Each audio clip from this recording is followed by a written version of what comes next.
buenas nuevas en tu vida. La Sociedad Dominica de Medios de Comunicación, Sodomco, presenta A Pensar Más con Rosa María Palacios.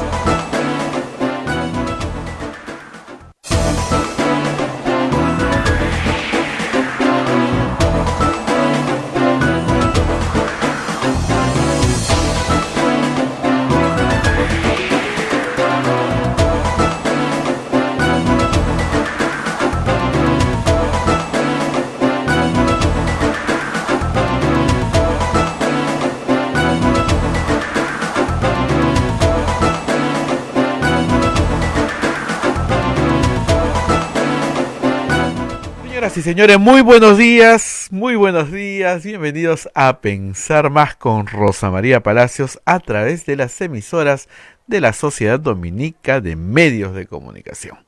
Ya estamos comunicados con Rosa María Palacios a través de las emisoras de la Sociedad Dominica de Medios de Comunicación. La Sociedad Dominica de Medios de Comunicación está integrada por Radio Santa Rosa en Lima, Radio Santo Domingo en Chimbote, Radio San Martín en Arequipa, Radio Veritas Cusco, Radio Cepagua Ucayali, Radio Quillabamba en la Convención, que ahora es radio, y también nos ven por la señal, por la plataforma de Facebook de Radio Quillabamba, así que usted nos puede ver por ahí también. Radio Madre de Dios en Puerto Maldonado. Todas estas son emisoras con el carisma dominico, con el carisma de Santo Domingo de Guzmán. También hay otras radios que se unen a esta red que cubre todo el Perú. Es Radio Huánuco en Huánuco, Radio La Voz de Ayacucho en Ayacucho, Radio Pública en Puno, Radio La Decana también en Puno, Radio San Valentín en Juliaca, Radio Moro en Ancash, Radio Cumbre en Huancayo, es la radio del Arzobispado de Huancayo, Radio Milenio en Satipo, Radio Estación Solar en Abancay, Radio Oriente en Yurimaguas, el Vicariato Apostólico, Radio Los Ángeles en Chota, Cajamarca, Pumaquisterio. A Metagua nos ponen podcast en todo el Perú y el mundo, también los aplicativos móviles y la página web de Radio Santa Rosa, www.radiosantarosa.com.pe. A estas horas ya estamos comunicados con Rosa María Palacios en este viernes 14 de agosto del año 2020. Rosa María, muy buenos días. Muy buenos días, Abel, muy buenos días a toda nuestra audiencia en el Perú y en todas partes del mundo donde nos escuchan. Bueno, preocupados, las cifras están hoy día en primera plana en todos los periódicos. Números y números y números, pero cada uno de esos números representa a un ser humano, y la verdad es que no termina de ser desgarrador todo esto, porque cuando uno piensa que no se puede estar peor, siempre se está peor, no acaba nunca, ¿no? Hay esa sensación ya 5 meses después de que esto no termina, ¿no es cierto?, de caer el país en cuanto a números, en cuanto a desgracias, en cuanto a la economía, a las muertes, a los contagiados. El Comercio hoy día pone en primera plana el número de contagiados, estamos encima del 500.000, pero hay que recordar que ese es el número de contagiados con prueba, o sea, oficial, así es, que se puede trazar, que por lo menos han tenido una prueba en la cual salió positivo. Hay millones de peruanos asintomáticos a estas alturas que jamás han tenido una prueba, pero que también tienen la enfermedad. Y esos millones de peruanos asintomáticos o que han muerto sin prueba alguna, también existen. Y son los que probablemente nos den una inmunidad generalizada en unos meses. De otro lado, ayer también el Ministerio de Salud ha sincerado sus cifras y resulta que, bueno, ya encontraron a 3.500 peruanos que sí tenían prueba de que tenían COVID y murieron de COVID, con lo cual la cifra se eleva allá a 25.600 muertos oficiales. Pero la cifra extraoficial, si tú buscas el SINADEF y comparas, como hemos estado comparando 2019 con 2020, el exceso de muertes ya está encima de 57.000. 57.000. Todos no murieron de COVID, de acuerdo. Hay más muerte por enfermedades no tratadas a causa de que solo se está atendiendo COVID, por supuesto también. Pero directamente por la enfermedad o indirectamente por la falta de atención por la enfermedad, hay 57.000 muertos más que el año pasado. Y claro, el Ministerio de Salud explica 25.000 hoy. Y los otros son casi 30.000. ¿Dónde están? Y todavía seguimos en la duda. Es bueno que se sinceren las cifras, por supuesto que es bueno, porque si no tienes cifras claras no puedes tomar ninguna medida de acción pública. Pero el problema es que, como hemos contado ayer, las medidas de control de la pandemia, que parten, por supuesto, de la conducta de cada persona, y de su familia, y de su entorno, y de su empresa, y de dónde está trabajando, etcétera, también parten de políticas públicas, porque si no, pues cerramos el Estado y cada uno se cuida como puede, ¿no es cierto? Pero si hay Estado, el Estado tiene que responder con políticas públicas que sean eficaces en el control de la pandemia. Y estamos viendo que en todas partes del mundo se está controlando la pandemia mejor que en el Perú. Sexto país del mundo en número de contagios, pero, igual como pasa en otros países, no solo en el Perú, no se ha detectado a todos los que están contagiados. Y probablemente si se toman las cifras oficiales y las extraoficiales, saltamos de tercer puesto a primer puesto en el número de muertos por cada 100.000 habitantes, que es como se mide ahora. Estamos pésimos. Y con una economía que este año se calcula el PBI va a decrecer en 14 puntos. Pero ni con Alan García primero, o sea, realmente es dramático. Hoy día Augusto Álvarez en su columna pone algo que yo también he hecho hace unos días y que te parte el alma, Abel, que es salir a caminar en tu barrio. Las tiendas con las que tú has crecido, que has conocido siempre, no cierto, tus caseros, ¿no? Está todo cerrado. Yo te diría que alrededor de acá de mi casa, 25% de negocios están con la reja abajo y no van a volver a abrir. Y porque tienen un cartel encima que dice se alquila o se vende. Ya no están. Ya sacaron sus cosas, ya se mudaron. No hay trabajo. No hay posibilidad de proyectarte hacia algo diferente porque la gente, con toda razón, tú, yo y todo el Perú, ha restringido su consumo porque no sabe si el mes que viene va a tener en qué trabajar. Sin trabajo, sin posibilidad de hacer un negocio para obtener una renta. Todo el mundo está a media máquina. Y 11 millones de peruanos, ese es el otro número que publica la República en portada, están en este momento en cuarentena absoluta, sin poder trabajar, como estábamos hasta julio. Los que teletrabajan sí, pero el resto muy restringidos. Algunas cosas se pueden hacer, pero muchísimas no. Son 11 millones de peruanos, es un tercio del Perú.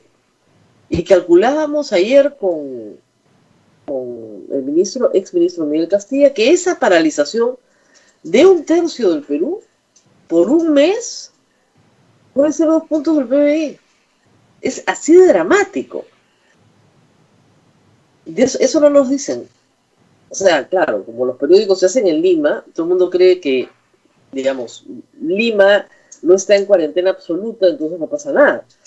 Pero como van las cosas y con la lógica militar que se está aplicando de reiteración de medidas que no funcionan, yo no dudo que en cualquier momento se evalúe mandarnos a una cuarentena absoluta. O sea, las cifras no van a mejorar con la cuarentena del domingo. Eso no va a ayudar en nada y probablemente empeore. Por eso me molesta la medida, porque aglomera. Pero en fin.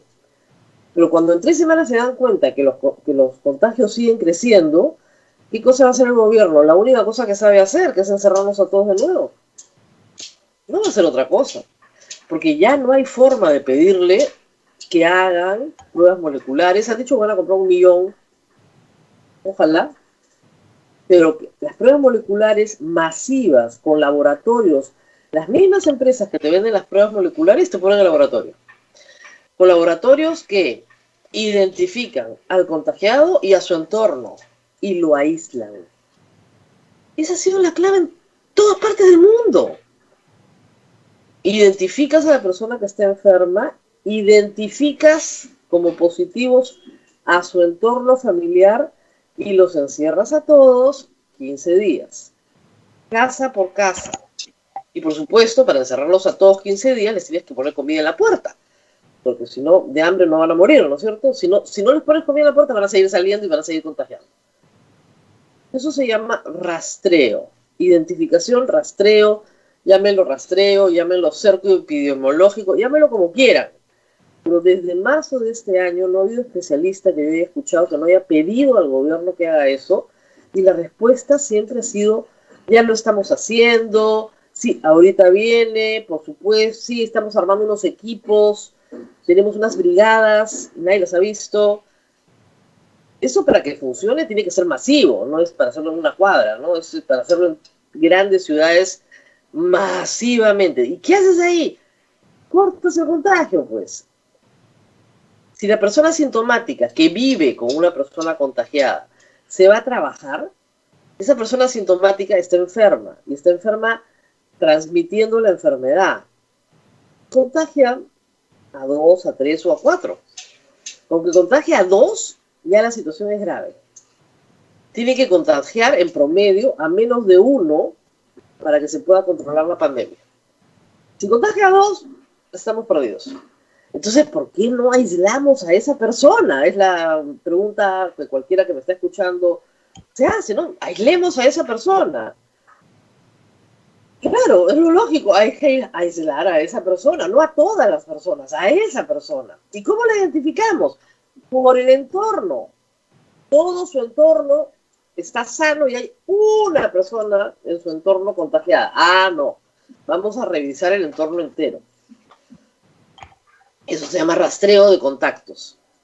Entonces sale que la familia tal está toda contagiada y los vecinos del costado no, ninguno. Están todos bien. Con prueba molecular, ojo, eso no se hace con prueba rápida. Todos bien, perfecto. La familia que está sana se va a trabajar, puede estar incorporada en la economía. La familia que está enferma se le aísla. Y a esa familia le tienes que mandar comida para 15 días. Para que no salga. Y esa familia efectivamente tiene que asumir la responsabilidad de no salir, porque no le vas a poner un policía en la puerta a cada familia que tienes que aislar. Hay familias que lo están haciendo voluntariamente, pero nadie les ha explicado lo que estoy diciendo yo en este momento. Y hay familias que dicen, bueno, hay un infectado, nos quedamos mejor por precaución.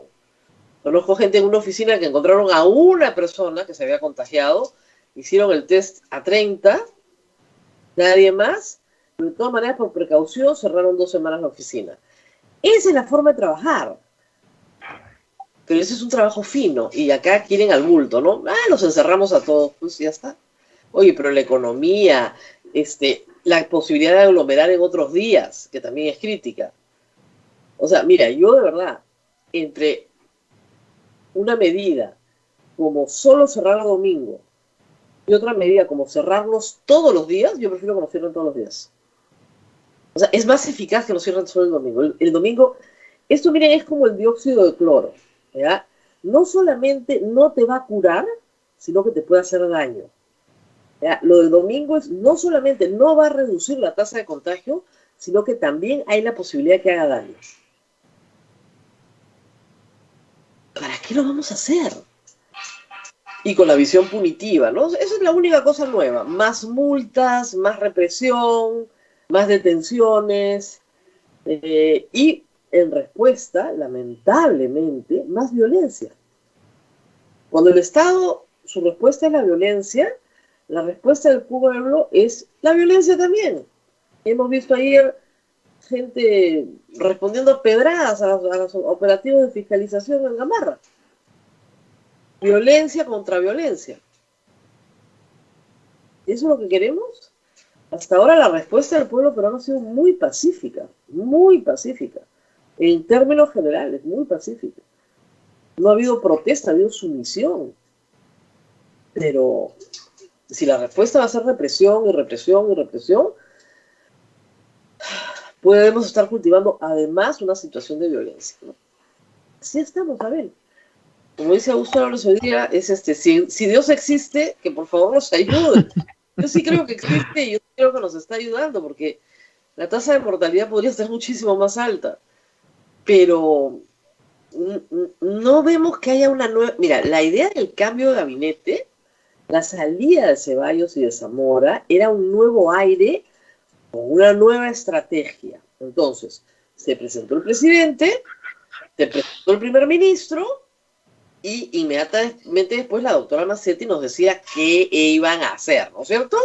Ya. Se presentó el primer ministro, se lo volaron. Perdimos una semana. Se presentó el nuevo primer ministro y no dijo nada nuevo. Bueno, no importa. Al día siguiente iba a haber un decreto supremo donde nos iban a dar nuevas medidas. Muy bien. ¿Cuáles son las nuevas medidas? Exactamente lo mismo. Más de lo mismo. Que no ha funcionado. Pues que no ha funcionado. Si tienes 500.000 contagiados, eres el 6º país del mundo en contagios oficiales, es que no ha funcionado. Lo has hecho mal. Entonces tienes que sentarte a decir, bueno, ¿qué hemos hecho mal? No, vamos a contratar al señor Zamora para que regrese a PCM a asesorar al ministro Marto, que claro, no sabe nada de epidemias. Y eso es lo que tenemos. Una estrategia militar reiterada. Sálvese quien pueda, pues. Ayer yo decía lo mismo, ya, sálvese quien pueda. Para todos nuestros oyentes, nuestras recomendaciones de siempre es de siempre. No salgan de su casa. Si ustedes pueden hacer cualquier pedido telefónico, organícense con su bodeguero, con su casera, con su proveedor de lo que necesiten urgente, con la farmacia, si le traen en moto las medicinas, mejor. O sea, evitar salir incluso a comprar. Incluso a comprar. O sea, restringir las salidas cada uno al máximo posible.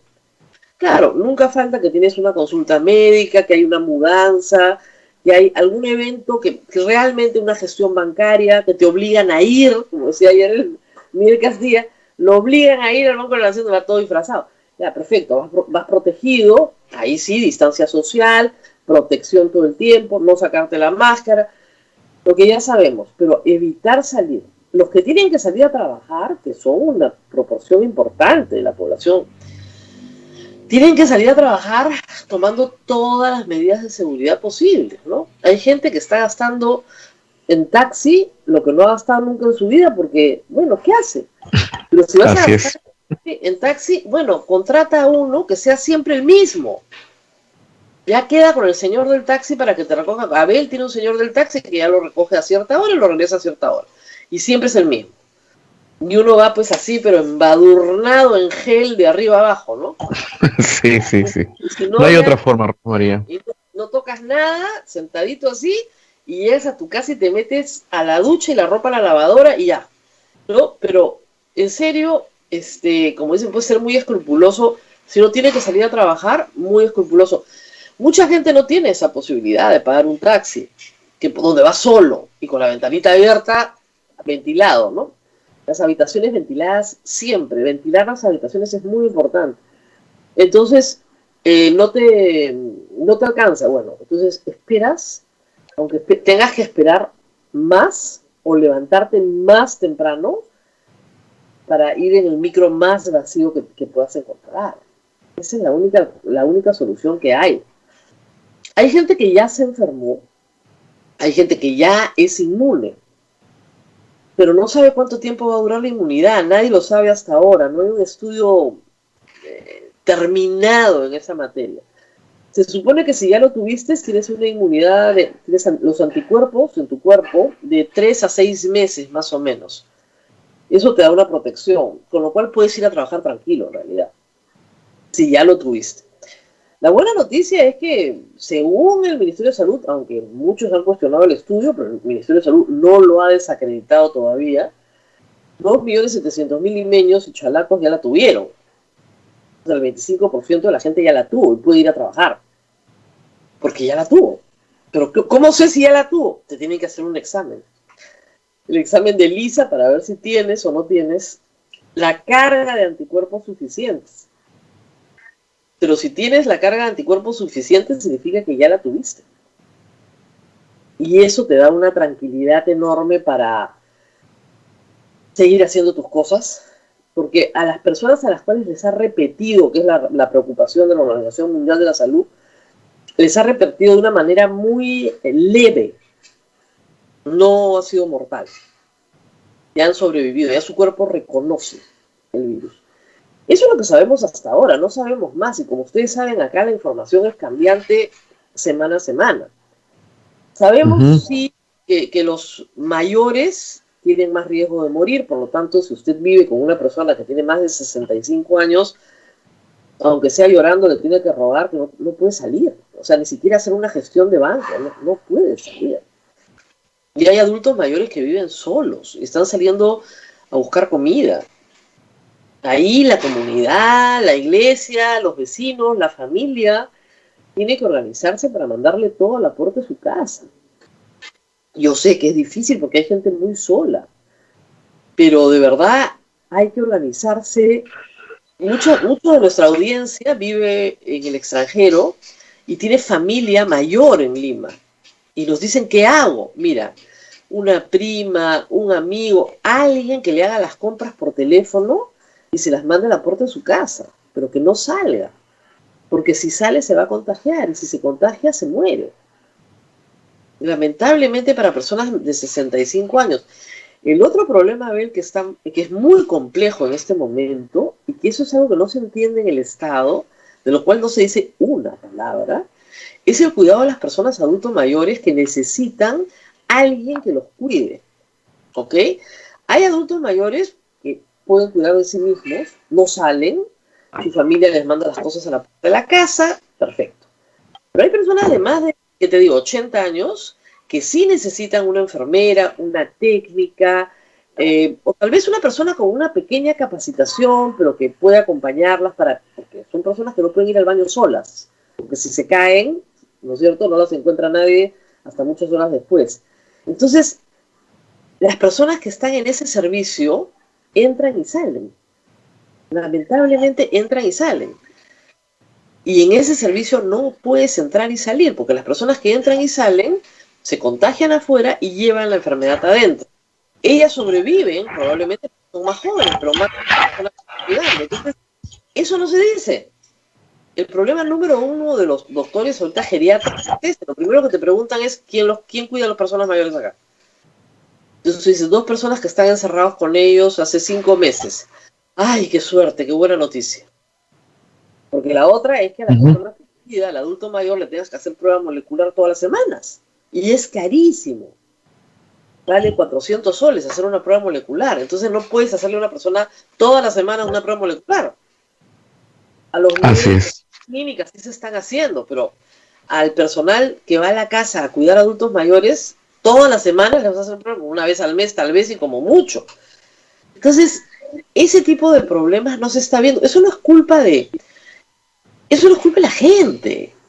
Y quieren culpar a los enfermos de su enfermedad.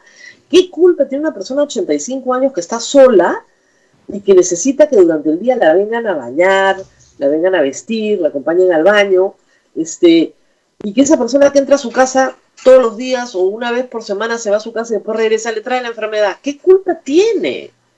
Pero acá no, tú eres culpable. Entonces de nuevo se culpabiliza al pueblo.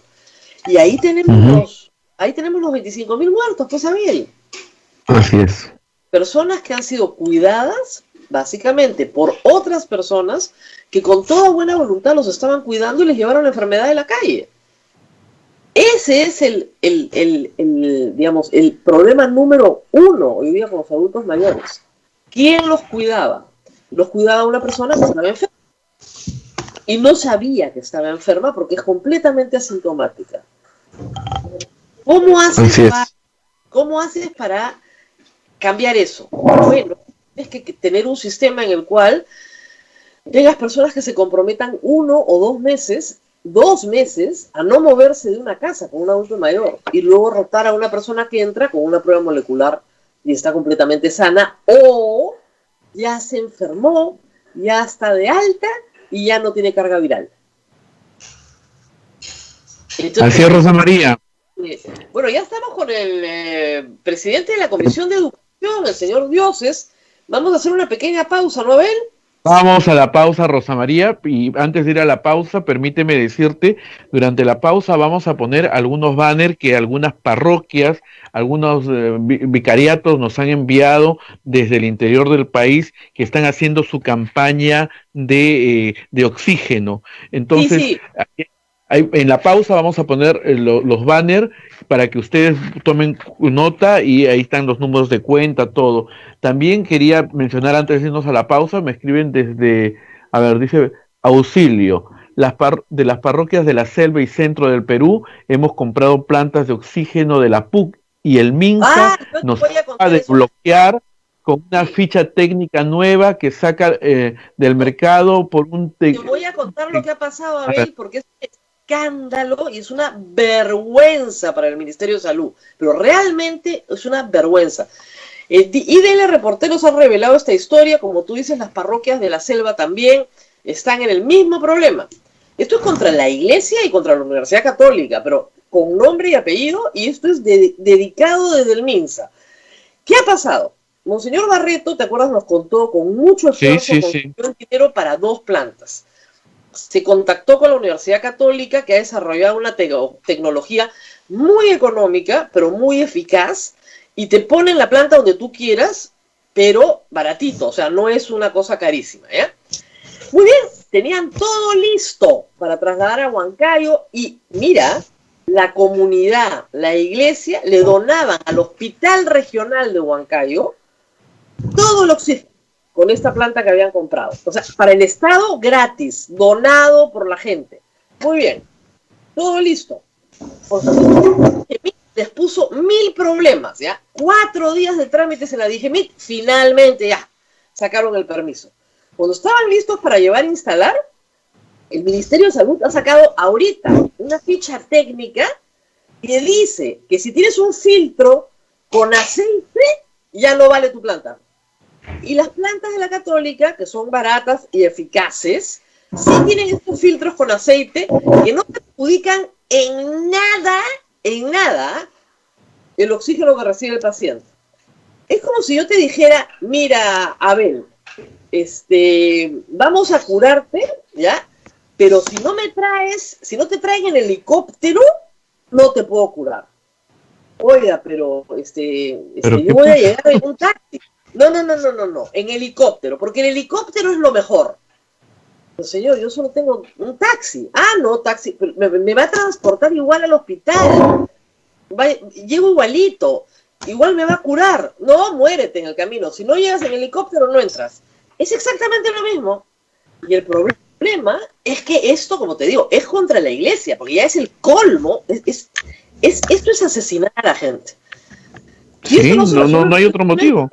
No hay otro motivo. Yo quiero sacar a Monseñor Barreto el lunes, a ver si lo conseguimos, para que explique lo que ya es la indolencia burocrática. O sea, yo no puedo creerlo. O sea, ¿qué están esperando, de verdad? Están esperando que la gente se muera.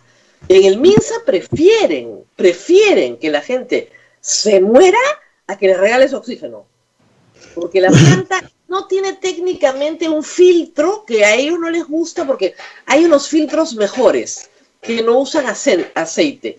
El problema técnico está muy bien explicado en el reportaje de IDL, donde dicen que es absolutamente irrelevante el tema del filtro. O sea, si el MINSA tuviera que comprar en un tiempo regular, seguramente esa ficha técnica sería muy útil porque vas a gastar más plata, porque cuesta mucho más, pero estamos en una emergencia, la gente se está muriendo en Junín, muriendo porque no hay oxígeno.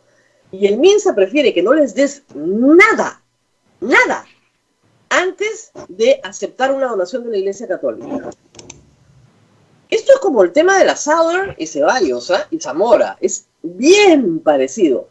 Sobre esto van a haber responsabilidades el día de mañana. Porque terrible, Rosa María. Cuando esto terrible lo que nos explicas. Así es. Cuando esto acabe, van a haber responsables. Porque el día de hoy, si hay alguien en Huancayo que no está recibiendo oxígeno hoy, que podría tenerlo hoy, no lo está recibiendo por culpa del MINSA. Y eso es gravísimo. Gravísimo. Y como te digo, no son los únicos. Muchas organizaciones religiosas, diócesis, parroquias, en todo el Perú están haciendo sus colectas. Y la Universidad Católica les está ofreciendo una tecnología barata y eficaz. Y eficaz, que es lo más importante. No le interesa al Ministerio de Salud. Y las plantas que ellos quieren que se compren, por supuesto, no se hacen acá, son de otro proveedor, lo cual ya te lleva a sospechar corrupción, porque ya es direccionado a determinado proveedor. El un problema de corrupción, con la muerte. Pero en fin, ¿ya qué vamos a hacer? Bueno, sí, pues, no. Ya, que Dios Que nos sí, ayude, sí. ¿no?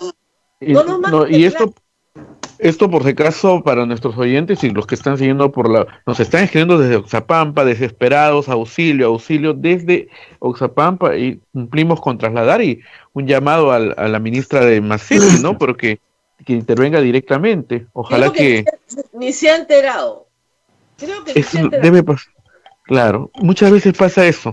Los ministros ni se enteran y los de alrededor Claro, hacen la todo. única alternativa que yo creo que hay es que lleven las plantas, las pongan y carguen en cilindros para que la gente se lleve a su casa. Ya no con el hospital del Estado. Ya no con el hospital del Estado, pues. ¿Ya para qué? Con el Estado no se puede trabajar, o sea, está clarísimo. Estás tratando de salvar las vidas de la gente y el Estado te pone el obstáculo. Y ni Así una es. palabra ayer de ninguna autoridad de salud. Esto salió ayer en la mañana, Abel. Después del programa me han informado. Yo lo he puesto en Twitter, lo he compartido. Ni una palabra del ministro de la ministra de Salud, de ninguna autoridad de salud. Que se muera la gente de Huancayo. Les da lo mismo. En ese plan estamos. Porque un filtro, ¿no es cierto?, no puede tener aceite. Ese es todo el problema. Un filtro del compresor. Y ese filtro no traslada el aceite, ojo, al oxígeno, ¿ah? Porque tiene un montón de filtrado en el camino. No hay forma. Pero no nos gusta. No. Queremos otro. Cómpreme otro modelo. Increíble. Así es. Ya está. Terrible. Bien, Luis, ya sí, vamos a ir a la pausa, Rosa María. Le pedimos 1000 disculpas al congresista, pero esto venía urgente como llamado de auxilio desde Oxapampa, Huancayo, que nos están escribiendo y llamando, así que les pedimos 1000 disculpas y les pedimos que nos espere un momentito el presidente de la Comisión de Educación, porque vamos a hablar de ayer, de lo que pasó en el Congreso de la República con el ministro Martín Benavides. Pausa y retornamos. Sodomco, Sociedad Dominica de Medios de Comunicación.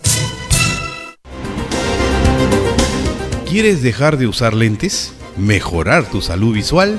Ven a Oculáser, la mejor clínica especializada en ojos. Oculáser cuenta con tecnología de vanguardia en cirugías de catarata, miopía, retina y trasplante, exámenes especializados, convenios con todas las EPS. Llámanos al 265-4833 o visítanos en nuestro Facebook y www.oculaserperú.com. Oculáser, líderes en láser para la visión. Santa Rosa, buenas nuevas en tu vida. Sodomco, Sociedad Dominica de Medios de Comunicación. Al aire. Continuamos con A Pensar Más a través de las emisoras de la Sociedad Dominica de Medios de Comunicación. En Lima nos escuchan por Radio Santa Rosa, tanto en amplitud modulada como en frecuencia modulada, al sur de Lima. Radio Santo Domingo en Chimbote, Radio San Martín en Arequipa, Radio Veritas en el Cusco, Radio Zapagua de Ucayali, Radio Quillabamba en la Convención, donde nos ven también a través de su plataforma de Facebook, Radio Madre de Dios en Puerto Maldonado, donde también nos ven, no solamente nos escuchan, Radio Huánuco en Huánuco, Radio La Voz de Ayacucho en Ayacucho, Radio Pública en Puno, Radio La Decana en Puno está también retransmitiendo, Radio San Valentín en Juliaca, Radio Moro en Ancas, Radio Cumbre en Huancayo, es la radio del arzobispado de Huancayo, Radio Milenio en Satipo, Radio Estación Solar en Abancay, Radio Oriente en el Vicariato Apostólico de Yurimaguas, Radio Los Ángeles en Cajamarca, Pumaqui Stereo, Metagua nos ponen podcast en todo el Perú y el mundo, también tenemos los aplicativos móviles y la página web de Radio Santa Rosa. Rosa María, adelante. Realmente esto es una desgracia, ¿ve? Lo que contábamos al público. Yo lo acabo de poner en Twitter de nuevo, llamados auxilios desesperados. Desde Oxapampa han comprado su planta de oxígeno con sus ahorros, su esfuerzo, la comunidad, la iglesia, para surtir de oxígeno al pueblo de Oxapampa, y el Ministerio de Salud impide que la planta de oxígeno se instale, la planta adquirida a la Universidad Católica, porque no les gusta el modelo de la planta. Porque no les gusta el modelito de la planta, porque su ficha técnica dice que el filtro no lleva aceite. Terrible. Es de locos. La misma ex ministra Patricia García en el reportaje de IDL dice, reconoce, dice, el Ministerio de Salud es esquizofrénico, pues. O sea, por un lado pide ayuda y por otro lado no te permite ayudar. Congresista Luis Dios, Lamento haber interrumpido nuestra entrevista para contar esta historia que seguramente a usted también le ha sorprendido, ¿verdad? Le he visto cara de sorpresa. Sí, muy lamentable y un absurdo que el Ministerio de Salud nos permita ayudar. Yo soy de Piura y en Piura realmente hemos pasado momentos terribles y lo seguimos pasando, ¿no? No hay camas UCI, no hay oxígeno, falta medicina, falta personal. Y para vencer esta pandemia realmente requiere de la unidad, la solidaridad, pero sobre todo que el Ejecutivo se deje ayudar y que vea en los niveles subnacionales como los gobiernos regionales, los gobiernos locales, la sociedad civil y la Iglesia, los aliados para trabajar en conjunto. Si no, realmente cada uno por su lado, estamos cada vez más expuestos a los contagios y a las miles de muertes que están habiendo a nivel nacional. Bueno, hablemos de educación. Ahora sí es educación sin censura. ¡Qué bueno! ¿Qué pasó? O sea, ¿no se presentó una moción de censura ayer? La esperábamos, bueno, se puede presentar en cualquier momento, pero terminó el debate y no hubo moción de censura. ¿Por qué? ¿Cuál fue el ambiente? Efectivamente, veníamos de haber recibido al gabinete del Premier Martos en un ambiente de unidad, de concertación, de esperanza también para enfrentar la pandemia y los meses que queda del actual gobierno y también del legislativo, ¿no?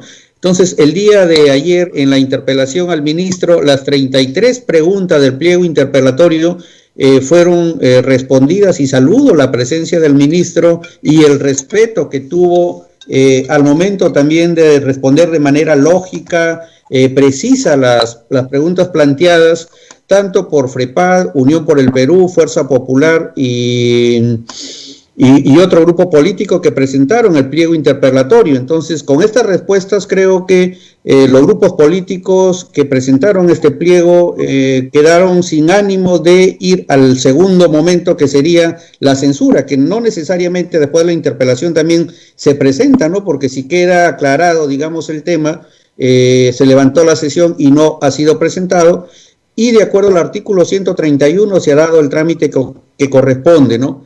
Lo que sí, como presidente de la comisión, estimada Rosa María, considero que esta información importante que ha dado el ministro, respuestas precisas, debemos cotejarla con la información que él nos pueda brindar, que la SUNEDU nos pueda brindar, porque como Comisión de Educación tenemos la prerrogativa de comisión investigadora que nos cedió el Pleno. Entonces, si lo dicho por el ministro calza con la documentación y las normas establecidas, yo creo que definitivamente debemos voltear la página y trabajar una agenda común por la educación, que ayer en el Pleno, como presidente, planteé al Ejecutivo y al Parlamento, y al final de la intervención el ministro acogió este pedido y también hizo el llamado para esta agenda común que dé un segundo paso al tema del licenciamiento y de la SUNEDU, y que comencemos a ver la acreditación y la evaluación de las facultades de las universidades y de los institutos a través del Sistema Nacional de Acreditación y Evaluación. En ese aspecto creo que hay un punto común que debemos dar ese paso, pero además en el estado de emergencia que afecta la salud, la vida, también afecta la educación, y en ese aspecto tenemos que hacer una movilización nacional para evitar la deserción de los estudiantes, fortalecer también este sistema remoto no presencial a través de la conectividad que deben tener todos nuestros estudiantes, y también, ¿por qué no?, hemos señalado que es urgente la exhortación al ministro de Educación para que adquiera el 1.000.000 de tabletas que necesitan los estudiantes de zonas rurales y de extrema pobreza para que se conecten y se... Congresista Dioses, todo muy bonito, pero digamos que el contexto es otro. Lo que usted está diciendo es muy bonito, está muy bien, pero el contexto es diferente. Al señor Cateriano se le pidió la cabeza al ministro de Educación. El pliego interpelatorio no tiene preguntas sobre tablets ni sobre su gestión como ministro de Educación. El pliego interpelatorio tiene preguntas que son ilegales, porque el pliego interpelatorio se hace sobre la gestión de un ministro, no sobre los trabajos que tuvo anteriormente. Como usted sabe, el ambiente es el ambiente de los intereses particulares de los propietarios de las universidades no licenciadas y de las licenciadas, a las cuales les han hecho ver una serie de irregularidades que no pueden seguirse cometiendo. Ese es el contexto. Que se hayan echado para atrás es lo que no tenemos claro por qué. Vergüenza pública, mucho roche, pero discúlpeme, en las redes sociales había una campaña sistemática y sostenida de falsas noticias y de mentiras que quedaron desbaratadas ayer, por supuesto, porque siempre lo fueron. Mentiras. ¿Usted cree que eso políticamente es gratis? No es gratis, pues. ¿Qué pasó con los intereses particulares? ¿Qué cree usted? Estimada Rosa María, como parte de la bancada de Somos Perú, nosotros no hemos firmado la interpelación y también creemos que era inoportuno, es inoportuno realmente dedicar mucho tiempo en esta pandemia, porque considero que habrá el momento en que el gabinete debe hacer un balance de los aciertos y desaciertos de la pandemia y por tanto también al tener ya la comisión función de investigación, las fuerzas políticas debieron esperar a que arribemos las conclusiones y no el día de ayer al inicio del pleno. Acción Popular quiso retirar algunas preguntas, Podemos Perú se abstuvo y señaló que no iba a participar en el pleno. Entonces eran inicios de un pleno en el cual estas fuerzas que habían pedido la interpelación prácticamente estaban retrocediendo, ¿no? Y debilita esto un poco al resto de fuerzas políticas, ya que por cuestiones de institucionalidad, pues tenemos que participar. Pero lo positivo fue que hablamos de educación, porque las participaciones algunas se centraron en el tema de UTP y UPAL, sin embargo nos permitió abrir esta agenda educativa que considero que desde el punto de vista ahí estuvo la importancia. ¿Parece a usted que es grave que a sabiendas de que las preguntas contienen falsedades, mentiras gigantescas, con el ánimo de desprestigiar a un funcionario público, se admitan? Porque esto es lo que decían esas preguntas era falso. Se engaña a la opinión pública. ¿No le parece grave que hayan quedado al descubierto ayer? Considero que el pleno de ayer en la interpelación quedó muy en evidencia que las críticas, los cuestionamientos, las controversias que había generado este proceso de licenciamiento de las filiales de UTP y de la Universidad UPAL tenían respuestas, y yo creo que también hay que valorar el derecho que tienen las minorías del Congreso a la interpelación y valorar y saludar que el ministro haya asistido, ¿no? Sin embargo, reitero, las fuerzas que pidieron la interpelación son responsables de sus pedidos, ¿no? Congresista, el ministro tiene la obligación de ir, no es opcional, no es un voluntariado. La ley y la Constitución lo obligan a asistir y a responder todas y cada una de las preguntas. Pero las preguntas tienen una connotación política, no son casuales. Y se hacen cuando los que la hacen sí saben la respuesta. El ministro no va a educar al Congreso, el Congreso ya está educadito. La gente ya sabe lo que ha preguntado y cuál es la respuesta. Por eso le digo, lo que ha quedado en evidencia es que el Congreso ha mentido. Rosa María, no hay que generalizar en el sentido en que el pliego interpelatorio fue presentado por 4 fuerzas políticas, ¿no? Y en el caso de Somos Perú, desde un inicio hemos deslindado, no hemos firmado, considerábamos que no era pertinente y, reitero, como parte del Congreso tenemos que participar y centrar nuestro punto de vista. En todo caso, es responsabilidad de los 4 partidos que presentaron la interpelación y que el día de ayer realmente quedaron al descubierto en el sentido que no habían medios probatorios que sustenten, las preguntas que habían planteado, ¿no? No, han sido los que creyeron que era verdad, han sido engañados.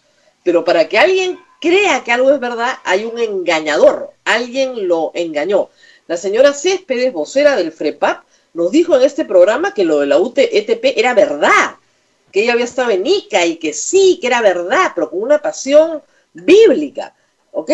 Ahora Rosa María, como he señalado, como presidente de la comisión, he señalado y vuelvo a recalcar que la explicación del ministro ha estado, yo creo que despejó bastante las dudas que habían en el Parlamento y en el país en general. Pero fíjense que la comisión tiene la oportunidad de que esos planteamientos que ha hecho, ahora los calcemos con los documentos que vamos a tener. Claro, Yo pero creo que mire, al tener toda la documentación se va a despejar todo tipo de dudas y vamos a tener conclusiones y recomendaciones que sirvan para mejorar la educación universitaria en la cual todos estamos y para fortalecer la institucionalidad de la SUNEDU. el problema, señor Dioses, es que en la relación legislativo-ejecutivo hay, digamos, ciertas formalidades. El ministro de Educación, al igual que usted, está al servicio de la población, no está al servicio de la Comisión de Educación. Usted lo presenta como si fuera el secretario técnico de la Comisión de Educación, que le tiene que mandar todos los documentos y hacerle todas las propuestas que usted le pida. Para eso no está el ministro de Educación. Lo hemos señalado, Rosa María. Yo lo que quiero también aquí puntualizar, que mi persona es el presidente y que la comisión, donde sí están los 9 partidos políticos a través de sus representantes, adoptan acuerdos. Y esos acuerdos muchas veces, aunque en mi caso no esté de acuerdo y no vote a favor de ellos, tengo que ejecutarlos como presidente. Por eso, fíjense, es que referente a las tablets, hay un acuerdo de la Comisión de Educación de invitar al ministro para que explique sobre la nulidad del proceso de las tablets. Pero también tiene una invitación a la Comisión de Fiscalización para evitar esa conglomeración de la agenda. Es que he coordinado con el señor presidente de la Comisión de Fiscalización y el día martes el ministro en ambas comisiones dará la explicación sobre el proceso de nulidad de las tabletas, ¿no? La explicación ya la dio al país y todo el Perú la conoce. No hay ninguna duda, a no ser que ustedes no lean el periódico, pero en general todo el Perú sabe que es un proceso que pudo haber hecho con la adjudicación directa, pero no lo hizo para evitar justamente comisiones investigadoras del Congreso que lo persigan judicialmente. Es decir, el miedo del funcionario público a ser perseguido judicialmente eternamente por comprar algo es la razón por la cual no tenemos tablets. Entonces se hizo un concurso. En el concurso al final quedó un solo postor que no pudo presentar garantía. Tuvo que declararse nulo el concurso porque si no el ministro iba preso. Esa es toda la explicación. ¿Para qué necesitan al señor Alarcón de una comisión con un presidente que tiene más problemas que cualquier otro funcionario público? No se entiende. Estos son actos de hostigamiento. Todo el mundo sabe qué ha pasado con las tablets. Todo el mundo sabe qué ha pasado con la UTP. Son actos de hostigamiento para evitar que el ministro pueda sacar adelante proyectos de reforma universitaria. Ese es el problema, es lo que estamos viendo todos. Al contrario, yo considero que la presidencia, al menos de esta comisión, en mi persona, tenemos toda la voluntad y la decisión de sacar una agenda común, y yo creo que en ese esfuerzo tenemos que comprometernos todos los peruanos, y como presidente de la comisión lo he planteado, ¿no? Y el ministro el día de ayer también lo planteó. Esperamos que en lo que queda de la gestión, tanto del Ejecutivo como del Legislativo, podamos sacar adelante estos procesos de lo que es el CINEACE. Incluso también ahora los tiempos han cambiado, la educación es a distancia, es una educación remota, y la estructura orgánica del Ministerio de Educación no está respondiendo porque su estructura es para otro tipo de educación. Al día de ayer también lo planteó el ministro. Nosotros coincidimos en que debemos fortalecer la educación a distancia, la estrategia Aprendo en Casa, pero para ello, si es que hay que tener iniciativas legislativas, hay que plantearlos en conjunto, y lo vamos a hacer. Pero también no se puede negar el derecho que tiene el Parlamento a su rol de fiscalización y control político. De los miembros de su comisión, de la Comisión de Educación, ¿cuántos son exalumnos de universidades no licenciadas? En el caso de la comisión no hemos hecho este ejercicio. Yo creo que muy buena pregunta, vamos a hacerlo para tener la procedencia universitaria de los miembros de la comisión. Porque es triste, ¿no? O sea, por ejemplo, Podemos renunció a participar en la Comisión de Educación, entiendo.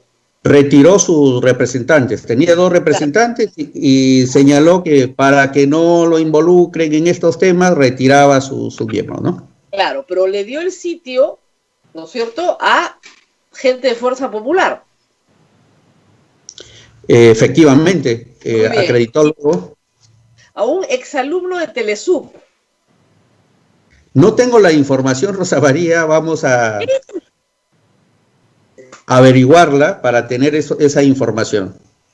Mire, el problema más grave que tienen las universidades, las que también han sido licenciadas, es que SUNEDU ha encontrado en sus finanzas asuntos muy complejos. Derivación de fondos a negocios particulares de los fundadores, por ejemplo. Cosas o de los actuales administradores. Cosas que han generado multas enormes y sanciones a las universidades privadas. El monto total supera los 400 millones de soles en varias universidades privadas.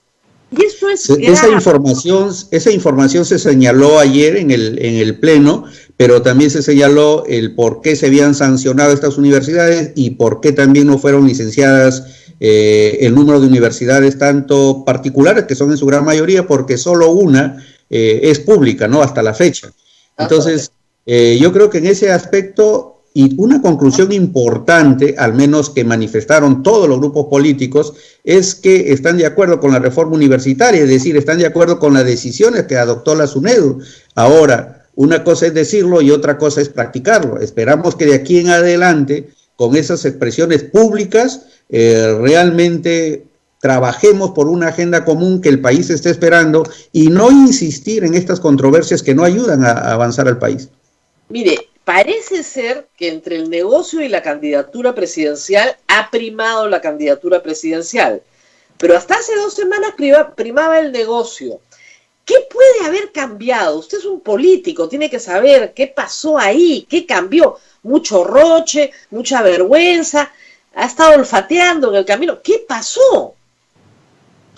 Estamos en un ambiente netamente preelectoral y los grupos políticos están adoptando naturalmente sus estrategias, sus ideas fuerzas, su posicionamiento, y en ese sentido cada grupo político responde por su accionar. En el caso de Somos Perú, que es el partido que represento, tenemos muy claras las cosas, y nuestra apuesta en este tema educativo es realmente por tener una educación pública que abra las puertas en todas las regiones, sobre todo a los niños más pobres, y en las universidades también. Nosotros no tenemos ese conflicto de intereses entre universidades públicas licenciadas, privadas licenciadas o universidades privadas no licenciadas, pero respaldamos las decisiones que adoptó la SUNEDU en su momento porque nos ha permitido tener hoy una mejor educación universitaria.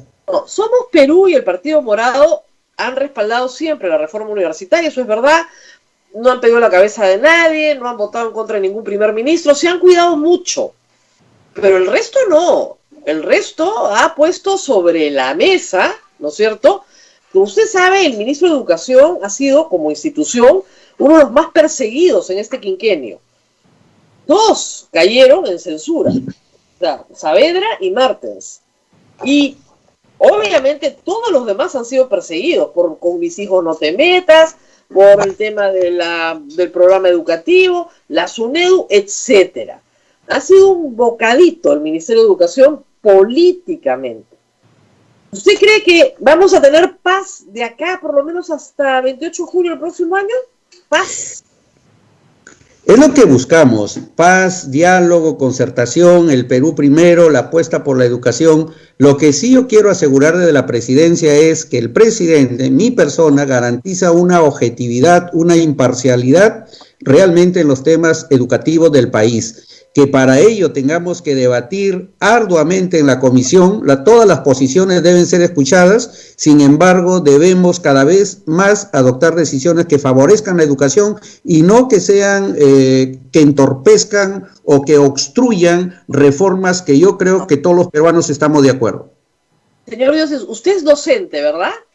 Efectivamente. ¿Qué le parece? A mí me parece muy bien, pero yo pienso como madre de familia, ¿no? Mire, ha sido un año muy duro para los niños y para sus profesores. Muy duro porque, bueno, están encerrados en su casa, no tienen todas las ventajas de un aula. Es difícil para niños chiquitos y para los grandes también aprender en su casa. Hacen lo que pueden. Y sería muy duro que en una evaluación de fin de año se desaprobara, no se promoviera a los niños de año.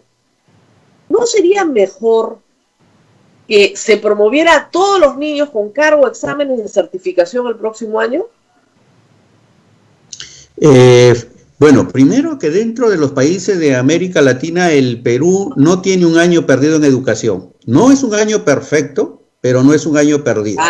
y todos los peruanos tenemos que sostener este esfuerzo nacional para que esta educación en materia de evaluación también tenga éxito, porque el éxito va a ser no el éxito de los políticos, sino el éxito de los niños y de los jóvenes y de los padres de familia que realmente siempre apuestan al desarrollo familiar y el desarrollo nacional a través de la educación.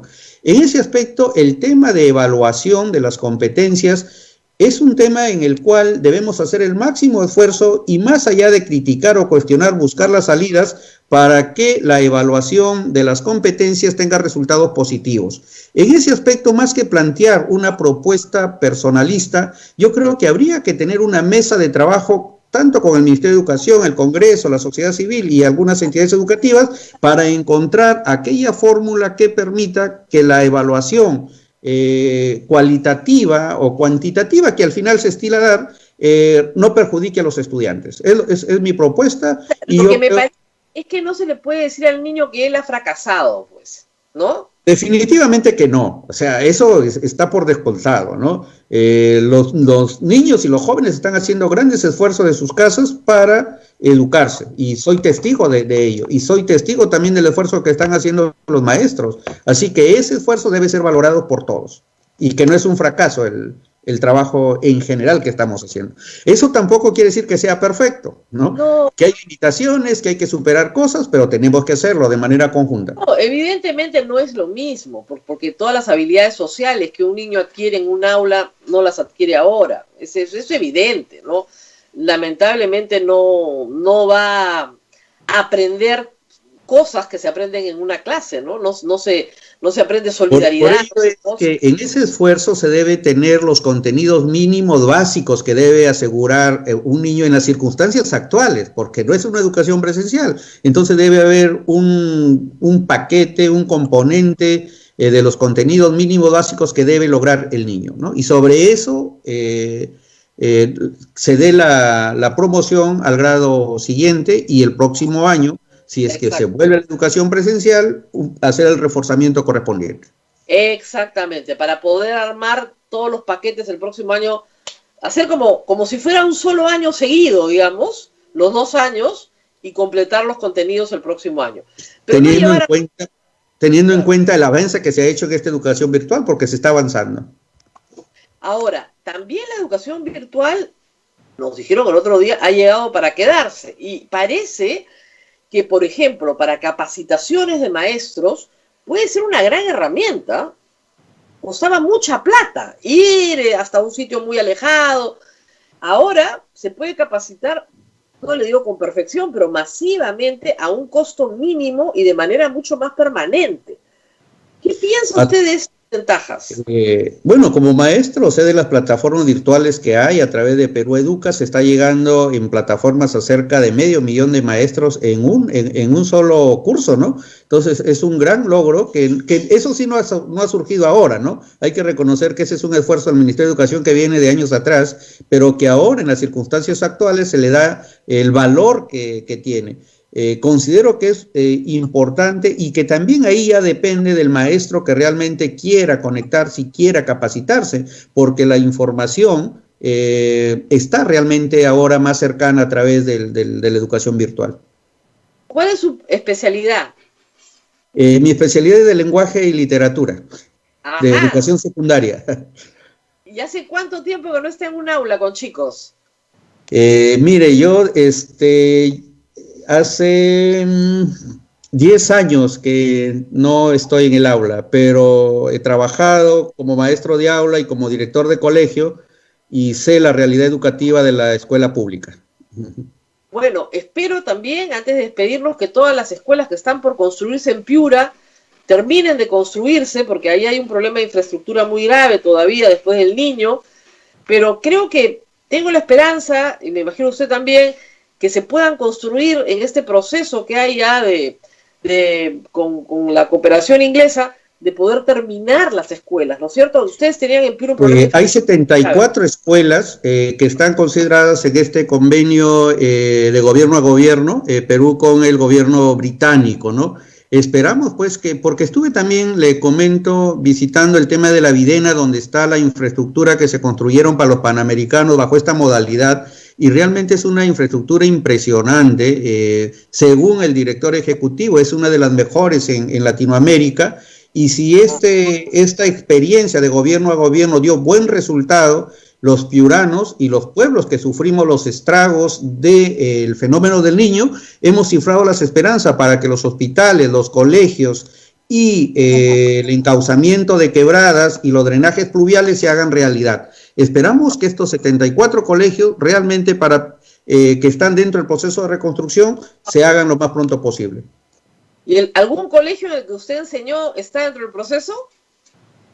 No, yo soy del distrito de Colán, trabajé en el Colegio Mariscal Castilla, que este año está de aniversario, el 30 de agosto, les envío mi saludo y mi felicitación. Sé que están en educación virtual, pero los maestros, los padres y los alumnos con quienes he trabajado saben de los esfuerzos que hicimos en su momento en el colegio. Bueno, además, tan bonito como trabajar en Colán no le pasa a cualquiera, así que está muy bien. Gracias, Rosa María.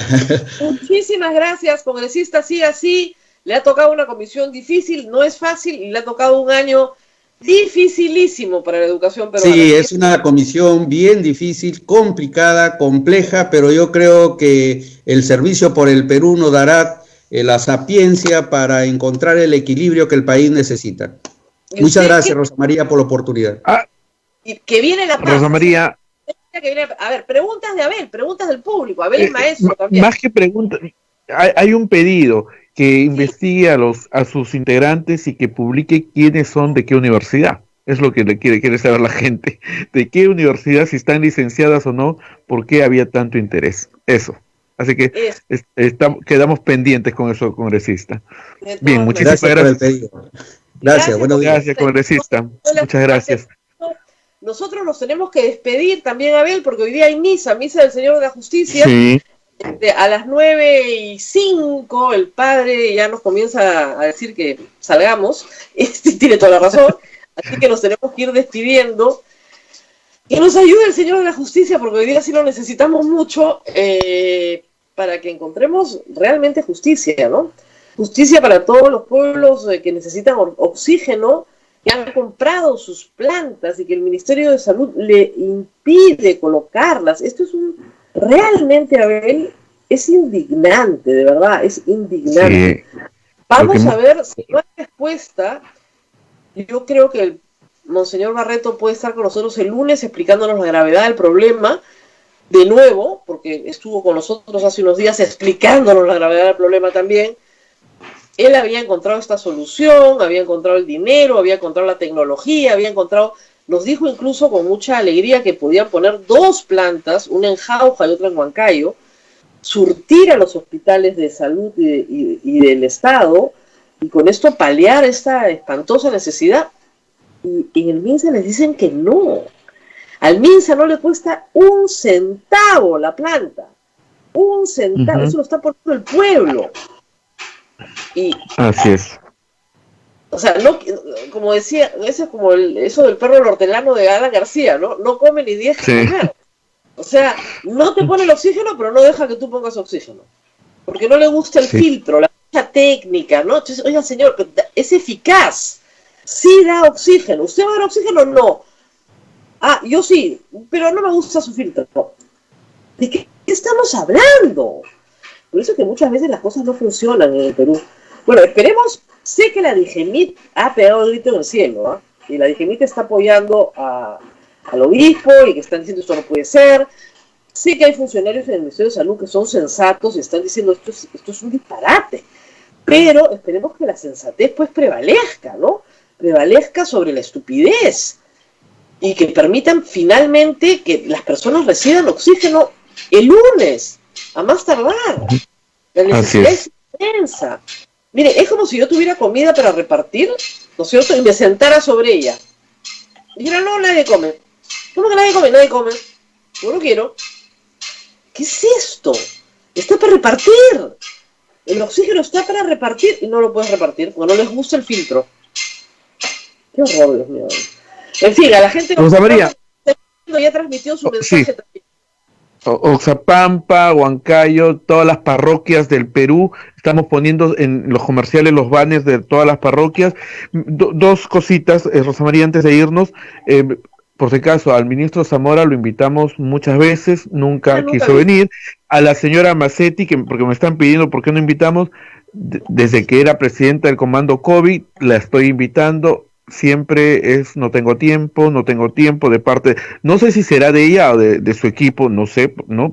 Pero bueno, seguiré insistiendo. A ver, nosotros somos, siempre te digo, somos muy poquita cosa.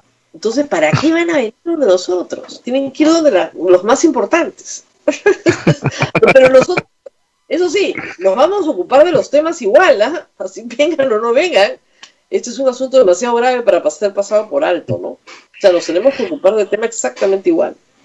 Muy bien. Y para irnos voy a poner en pantalla, por si acaso hay personas que están preguntando sobre el resultado de la encuesta, y la encuesta en Twitter participaron 4.041 personas y el 51% les gusta la medida que nos salgamos los domingos y el 41% no le gusta. No estén de acuerdo. El 41 no está de acuerdo, 51 sí está a favor de que nos quedemos en casa los domingos. Escúchame, y en el Facebook... Abel, 51 más 41 no suma 100. No, perdón, 59, ya me equivoqué. Y tengo otro dato acá, el Facebook, donde participaron 2.134 personas, 68 y 32.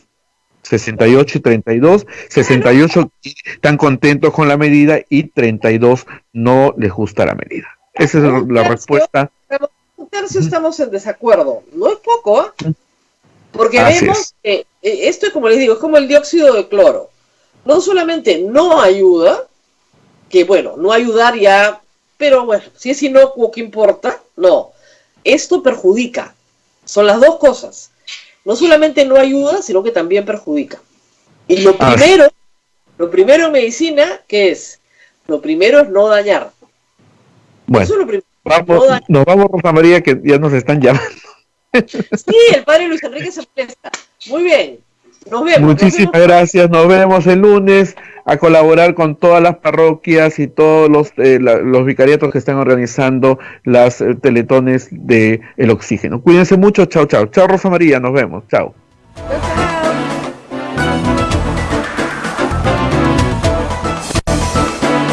Hasta aquí, A Pensar Más con Rosa María Palacios. Este programa fue producido por la Sociedad Dominica de Medios de Comunicación, Sodomco. Radio Santa Rosa, buenas nuevas en tu vida.